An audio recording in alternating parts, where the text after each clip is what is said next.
j'espère qu'ils vont être intelligents. On va placer une fois pour s'asseoir.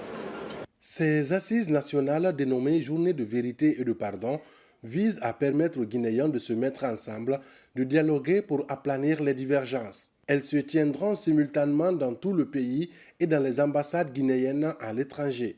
C'est maintenant ou jamais que nos cœurs et nos esprits doivent se libérer. Ici, l'enjeu est comment assumer notre histoire dans toute sa grandeur et sa facette la moins lumineuse pour avancer. Nous le devons aux générations futures. Je compte sur le patriotisme et le volontarisme de toutes les parties prenantes pour y arriver tous ensemble.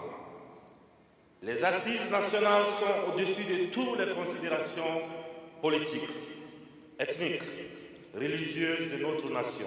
À peine lancé, quelques responsables politiques et acteurs de la société civile parlent de manœuvres de la junte pour s'éterniser au pouvoir. Au jour d'aujourd'hui, rien n'est fait d'abord en réalité. Ça a été vraiment une forme de déception pour moi à une dimension donnée parce qu'il y a 3 mois de cela, on aurait aimé à l'occasion de cette cérémonie aujourd'hui que le thème de référence soit présenté. Mais de toute évidence, il y a un premier pas. On sait maintenant que c'est le Premier ministre qui va conduire. Il revient alors de matérialiser cela. Mais une fois encore, je suis très perplexe qu'on puisse faire quelque chose à l'allure des choses de façon concrète par rapport au temps imparti. Nous avons besoin ensemble d'écrire le futur de notre pays.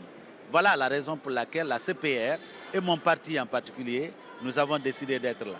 Quelles que soient les erreurs que les uns et les autres peuvent avoir constatées, nous pouvons toujours être autour de la table pour essayer de parfaire les choses. Certains partis politiques ont boudé la rencontre tout en dénonçant des manquements dans l'organisation, notamment l'orientation et les thématiques à débattre. De son côté, le ministre de l'administration du territoire et de la décentralisation parle d'incompréhension.